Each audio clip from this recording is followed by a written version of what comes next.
তাই না? ছাত্রদের আন্দোলন ছিল কোটা আন্দোলন, তাই না? কোটা বিরোধী আন্দোলন, কোটা বিরোধী আন্দোলন শুধু একটা কথা বলেছে যে মুক্তিযোদ্ধার নাতিপুতিকে আমি ওখানে চাকরি না দিব তো রাজাকে নাতিপুতিকে দিব, তাই না? একটা মাত্র পুরো সেন্টেন্স নয়, দুটো মাত্র শব্দ, এই দুটো শব্দ বাধ্য করে তাকে এই দেশ থেকে পালিয়ে গেছে। কারণ এই দুটো শব্দ ভরার কারণে গোটা দেশ যেন হয়ে গেল রাজাকারের দেশ। তুমি কে আমি কে, রাজাকার রাজাকার, ঢাকা ভার্সিটি থেকে শুরু করে প্রত্যেকটা ভার্সিটিতে প্রত্যেকটা আন্দোলনের মানুষের মুখে মুখে রাজাকার শব্দে রাজাকার। আজকে আপনারা যারা আমাদেরকে রাজাকার বলেন, আমরা আপনাদেরকে সতর্ক করতে চাই না। আমরা কেন আপনাদেরকে সতর্ক করব?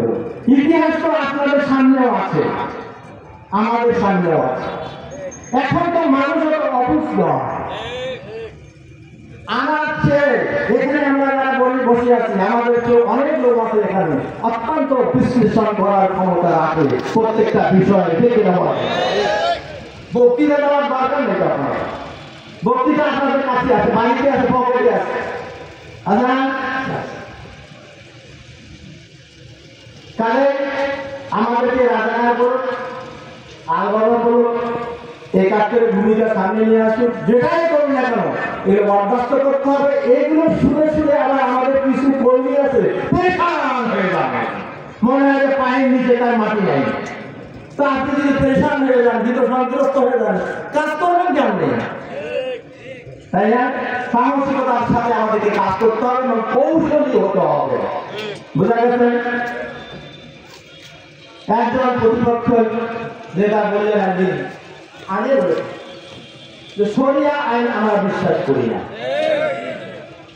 আপনারা শরিয়া আইন আমরা বিশ্বাস করি না। শরিয়া আইন যদি বিশ্বাস না করবেন তাহলে ভোটের আগে মাথায় টুপি রাখতে হবে। কি বলেন? কিছু ইসলামিক দলকে সাথে নেন কেন? ওটা আর কি, আমরা যখন ইয়েতে যাই, কাঁথা মার্কার দাওয়াতে আমরা যাই, পরে ওরা দৌড়ি যায়, বুঝছে না? তখন ওরা শরিয়া বিশ্বাস করেন না, আবার যারা শরিয়া পালন করে তাদেরকে সাথে নেওয়া যায়, তাই না? এটা দ্বিমুখী বলা কি না বলে? এইগুলো তো আসলে তাদের আচার আচরণ, তাদের যে কথা বলার ভাব জাতিগুলো জানে, জাতি বুঝে ফেলেছে। এরপরে দেখেন জুলাই আন্দোলন যখন চলছিল তখন বলতেছেন ফখরুল সাহেব যে এই আন্দোলনের সাথে আমাদের কোনো সম্পর্ক নেই, এটা ছাত্রদের আন্দোলন। পরে যখন ছাত্র আন্দোলন সফল হয়ে গেল তখন এটাকে লুকে দেওয়ার চেষ্টা করলো। এখন আন্দোলন যখন দেখছে এটা অবস্থা তো বেগতিক,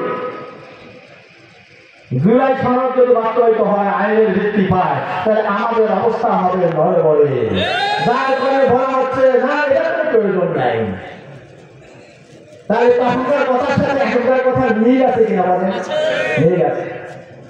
বাংলাদেশের মানুষ যে ফ্যাসিস্টকে বিদায় করে দিয়েছে, এইরকম ফ্যাসিস্ট বাংলাদেশে জন্মগ্রহণ করবে বলে আমরা আর মনে করি না।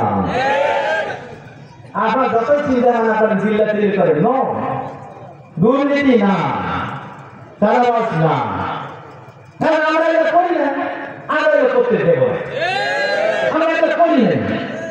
আমাদের দুজন মন্ত্রী ছিল কিনা? আমাদের দুজন মন্ত্রী ছিল, জনগণকে বলবেন আমরা দেশ চালাইতে পারবো কিনা? দেশ চালানোর মতো অতীত দক্ষতা এবং যোগ্যতার লোক আমাদের পয়দা হয়ে আসছে, আলহামদুলিল্লাহ আলহামদুলিল্লাহ। আমরা তো 300 সিটে মনোনয়ন দিয়ে দিয়েছি অনেক আগে, কিন্তু তোমরা তো এখনো পারবে, সেই দিন দিছো, তারপরে শুরু হয়ে গেছে আগুন জ্বালানো। নিজেরটা সামলাও।